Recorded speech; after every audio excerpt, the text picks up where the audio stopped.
Hello again, my Dhamma friend. Today we're going to continue the study of the Sutra of Perfect Enlightenment. So we finished at page 108 last night. We finished two chapters, two questions between Mañjusri Bodhisattva and Buddha, and the second question is between the Samantabhadra Bodhisattva and Buddha. Then the third question is a question and answer is between the Universal Vision Bodhisattva, Puyan Pusa, and Buddha.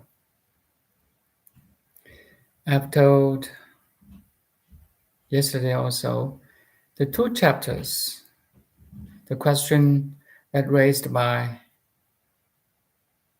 Mañjusri Bodhisattva and Samantabhadra Bodhisattva are for those with superior capacities of awakening.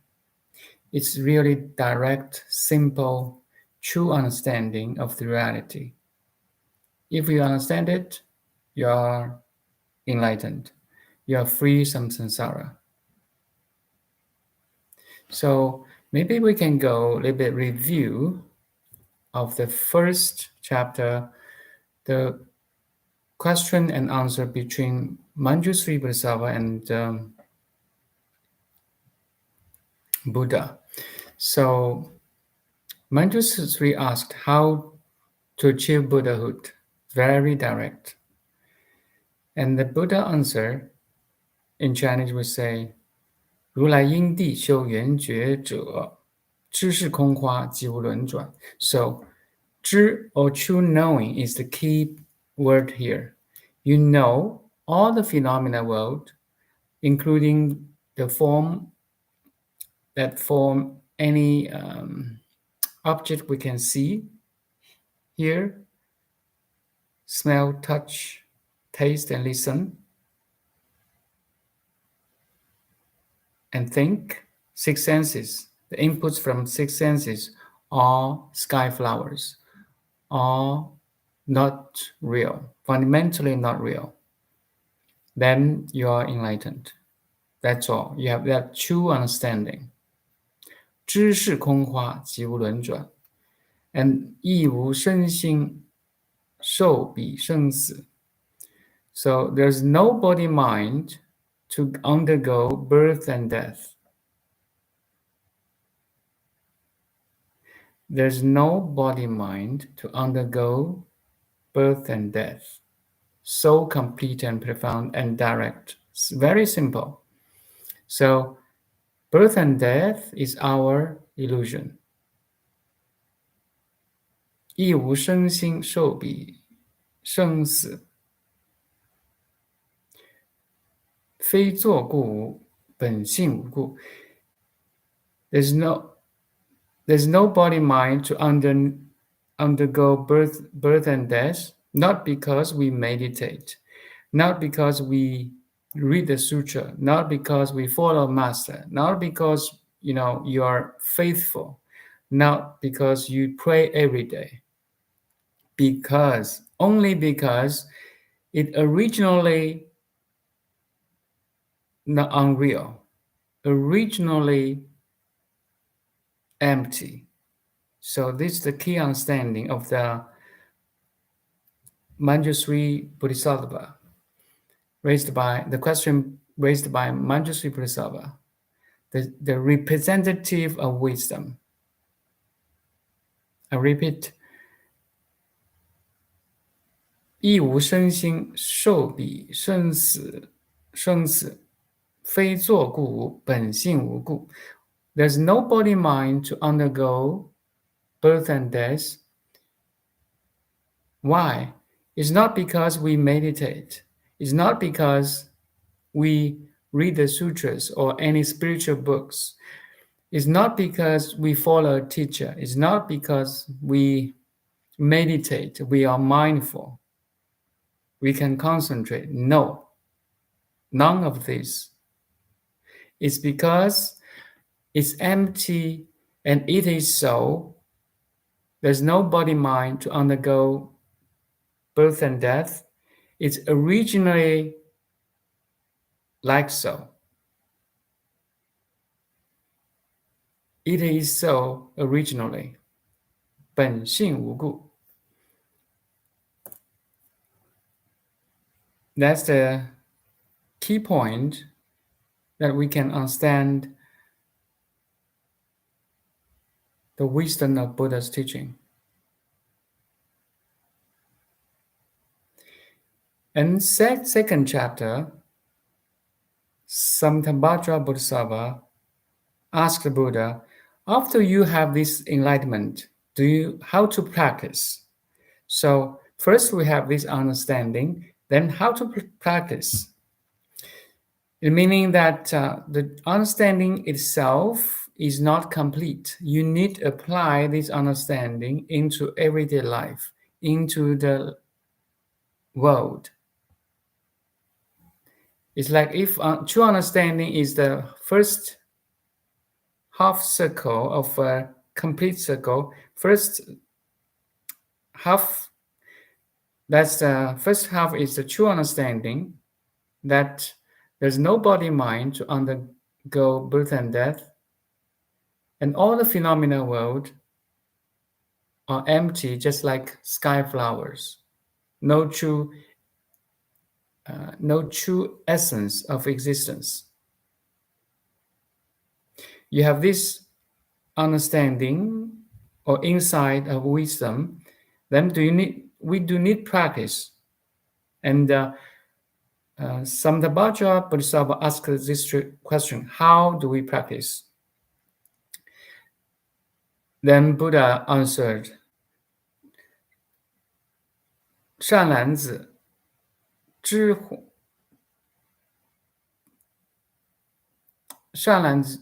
幻即离，不作方便，离幻即觉，亦无见次. So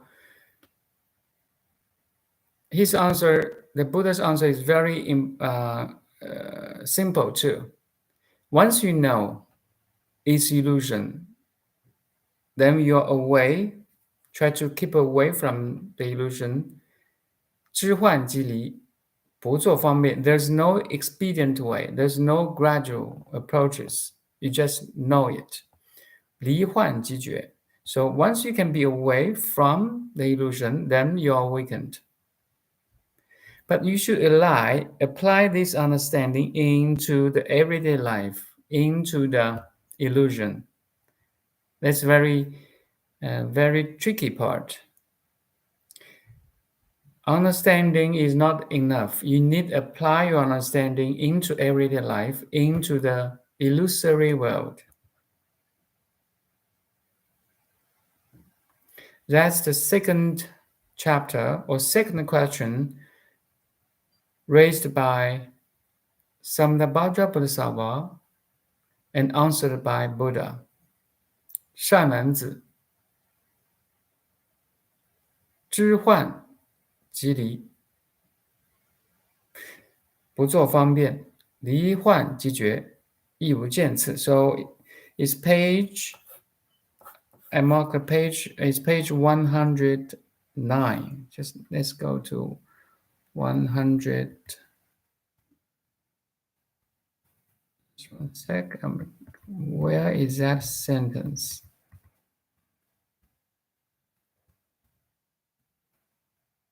So the key verse in chapter 2 is on page 103, actually. 103.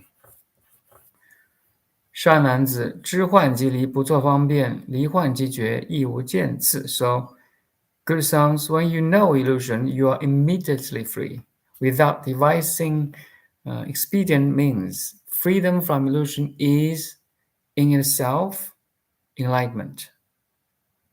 And there's no stages. So, the first chapter and the second chapter are really for the spiritual seekers of superior capacities. The third chapter, which is the universal vision Bodhisattva, a question and answer between universal vision Bodhisattva and Buddha, we say Puyan Posa. He asked, so let's turn to page 109. That's the universal vision Bodhisattva, chapter 3.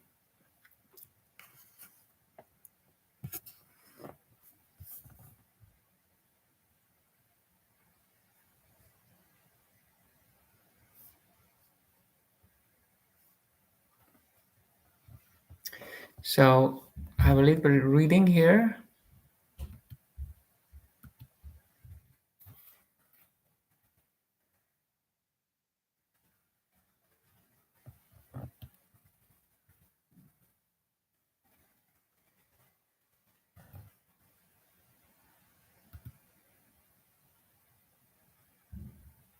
You see, page 108.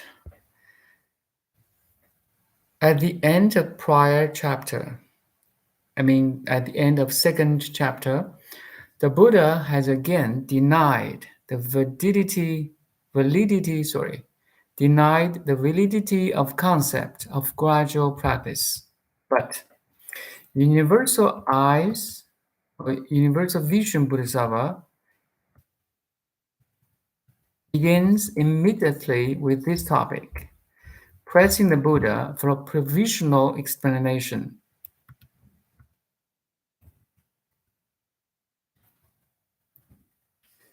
So after the first and second chapter, there's a different Bodhisattvas ask Buddha questions which are for the middling spiritual seekers. For spiritual seekers with medium level of capacity, while the first and second chapter are for the spiritual seeker with superior capacities. Because now, starting from the third chapter, Universal Vision Bodhisattva began to ask the gradual approaches of the gradual practice.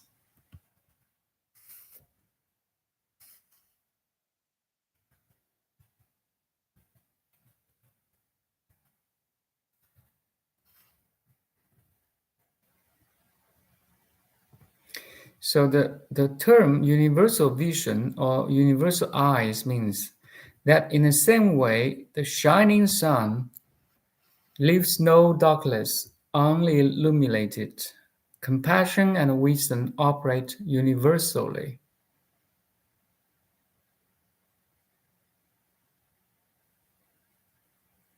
Having no space where they do not function.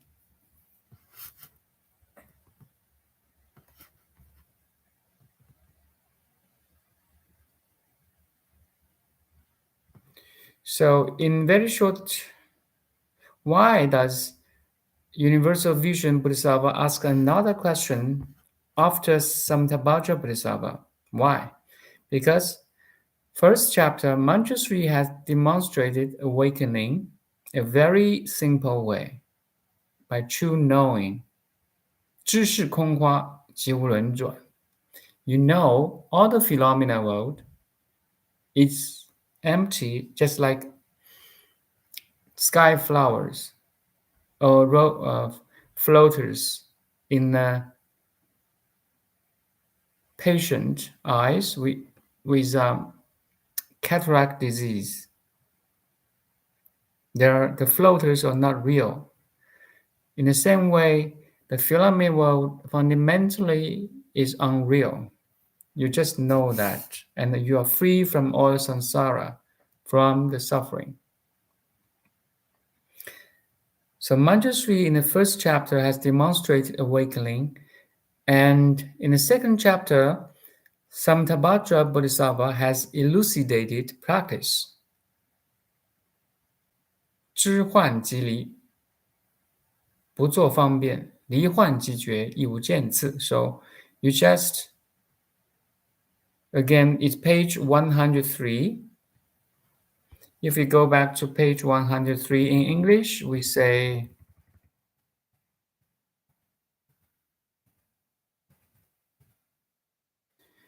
when you know illusion, you are immediately free, without devising expedient means. Freedom from illusion is in itself enlightenment. And there's no stages. The practice of the wisdom in everyday life. That's all. Then we back to page 109.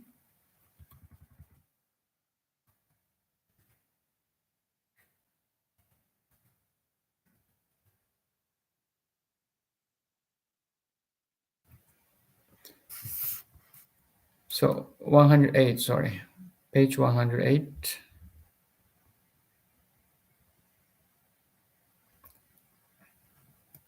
Mañjusri has demonstrated awakening, and the Samantabhadra has elucidated practice. So the practices and awakening and practice, so the principles of the awakening and practice have already been clarified.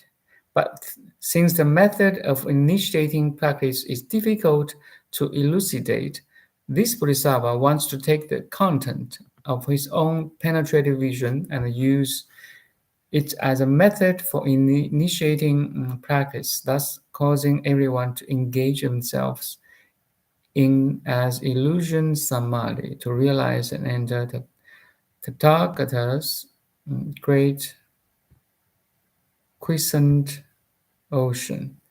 So it's page 108. You can keep reading. Self and other, body and mind are illusory and originally empty. So 非作故无，本性无故. So please pay attention to the keyword originally. You don't practice. The self and other, body and mind are illusory and originally empty. So you don't practice to make them empty. You don't meditate to make them empty.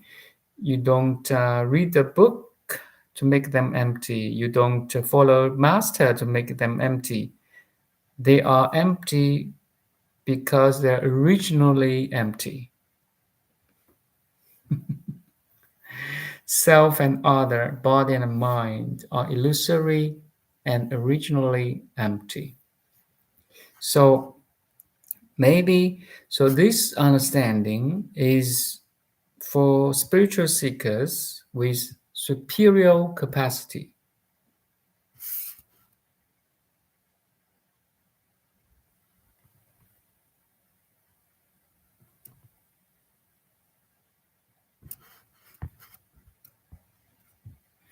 So follow very interesting sentence here. So we are reading the Kiwa's commentary on page 108. Worldling and sage, Fan Shen, who differ only in terms of their correctness.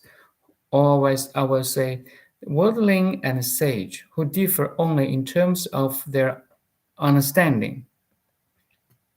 For sages, they have a complete, clear understanding of the ultimate truth, while worldly people are lost in the illusions,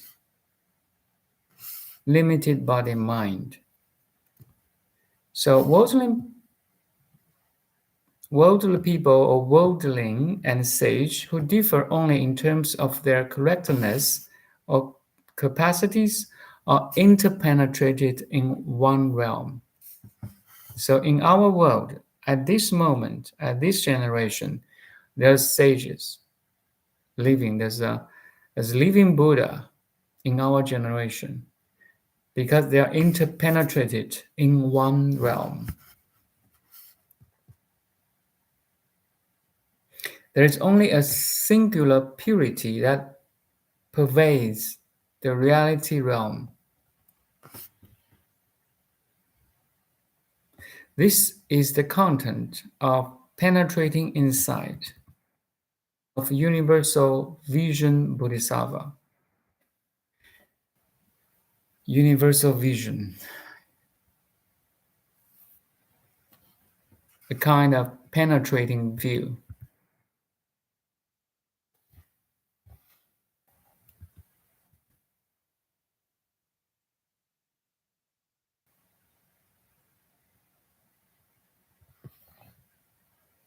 So we're on page 109.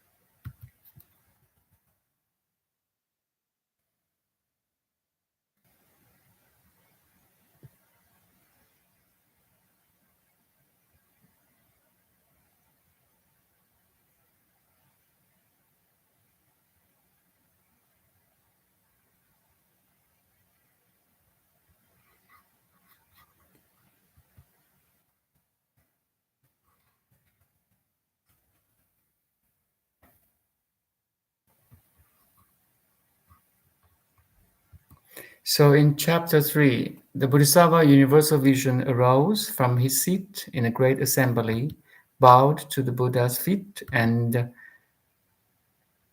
circumambulated him 3 times to the right, and then knelt down with his hand collapsed and addressed the Buddha, saying, "Greatly compassionate, worldly honored one,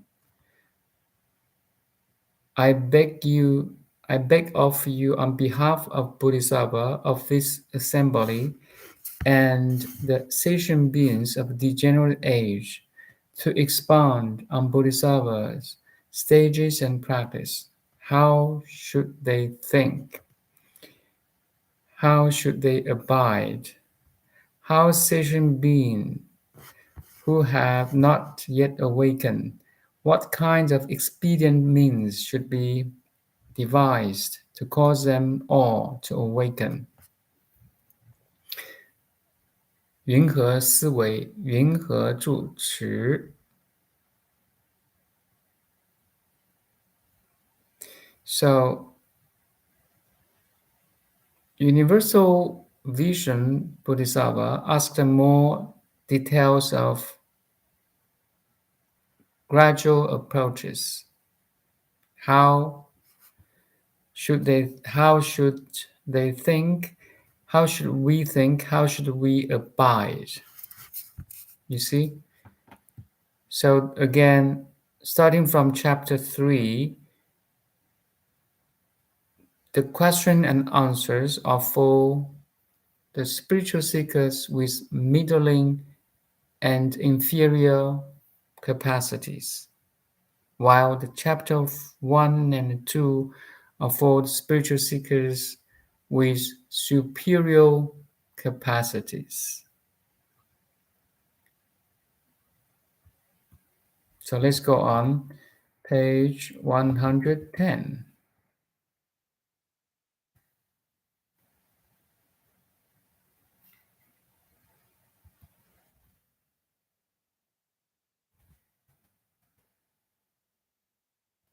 Then the world-honored one, addressing the Bodhisattva universal vision, said, "Excellent, excellent. You have asked for the Bodhisattva and sentient beings of the degenerate age about stages of the Tathagata's practice, about his thought and abiding. How do we think? How do we abide?" Again, right? And about the explanation of all the various expedient means. Now listen well. I shall explain for you. Then Universal Vision Bodhisattva received this instruction with great joy. This great assembly became silent and listened. Now on page 111, the meditation on no self.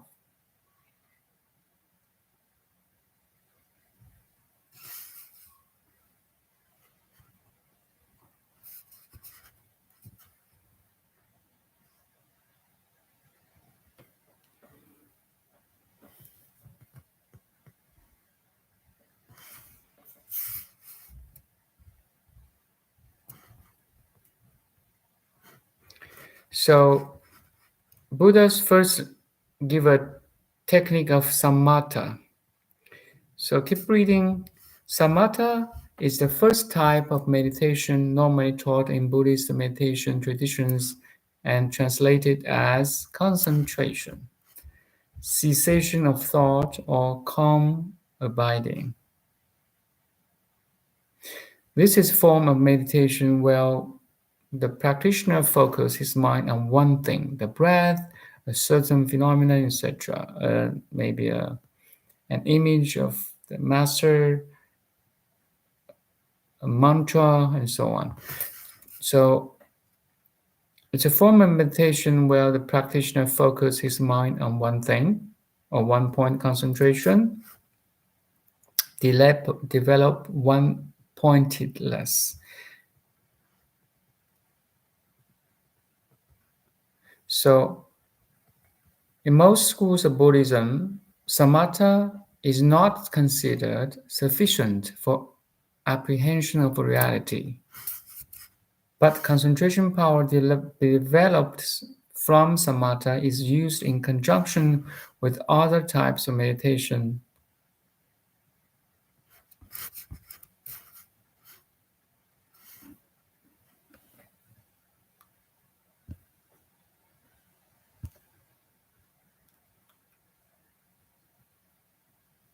Very beautiful. You see, starting from chapter 3, Buddha kind of mentioned the meditation technique. First is the samatha, concentration of the mind, a technique to calm the mind. Once we can concentrate on any object, any inputs from five senses, then we could calm the mind, like the breath works, like watching an incense, listening to the mantra, or repeat a mantra in the mind. Any one point concentration can fall into this category of samatha. Let's go on.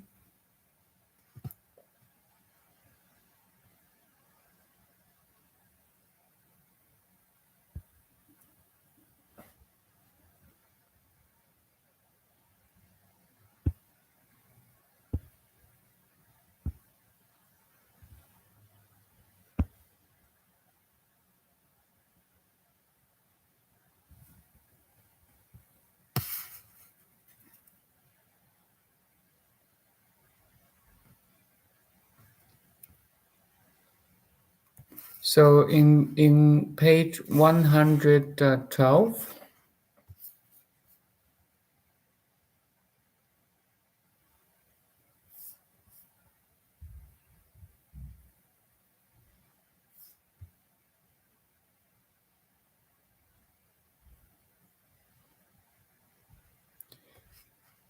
regarding the line, first relying on the Tathagata's practice of samatha. Concentration is produced depending upon moral discipline. Wisdom is produced depending upon concentration. So morality, concentration, and wisdom. You see, concentration or meditation in terms of samatha, helps our mind to calm. Once our mind are calm enough or still enough, wisdom will rise.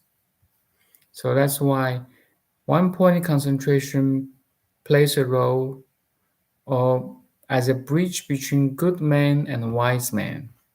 Good man is like a moral discipline. You follow all the moral disciplines, then you're a good man.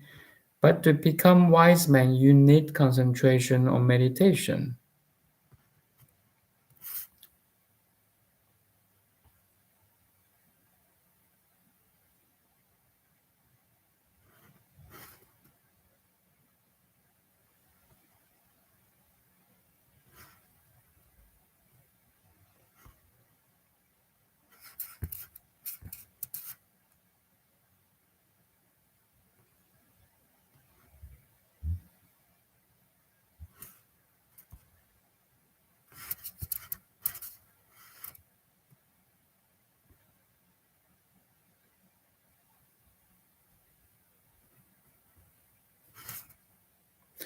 Very interesting. If you want to correct contemplation, you must first enter concentration.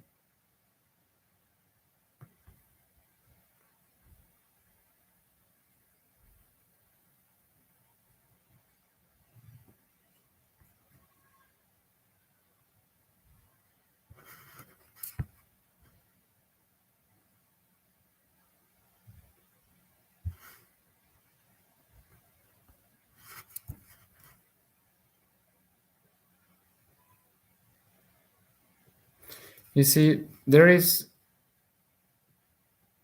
if you enter concentration after being well established in moral discipline, then it's samatha in the real sense of the word. Depending on this samatha practice, you set up your contemplation. Therefore, it's called correct thought. Having this correct contemplation, you are aware that body and mind ultimately lack substance, and you are able to separate from all illusions.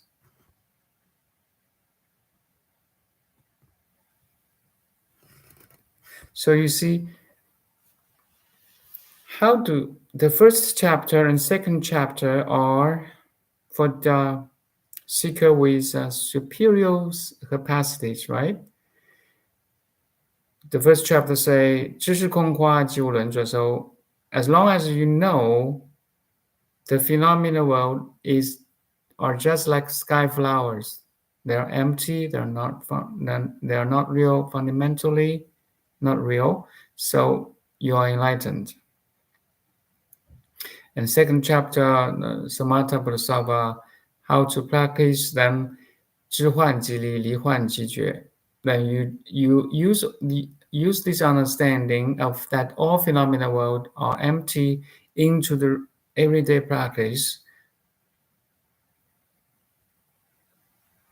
If this is too much for you, then there's some practice for the middling capacities.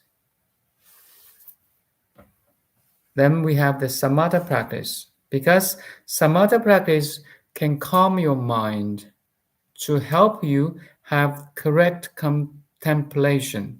Very logic, you see, very logic of Buddha's teaching. Having this correct contemplation, you're aware that body and mind ultimately lack substance, and you are able to separate from all illusions. That's why first morality, then samatha, then wisdom. As the gradual approaches.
Very beautiful. Maybe we can start here today. 113,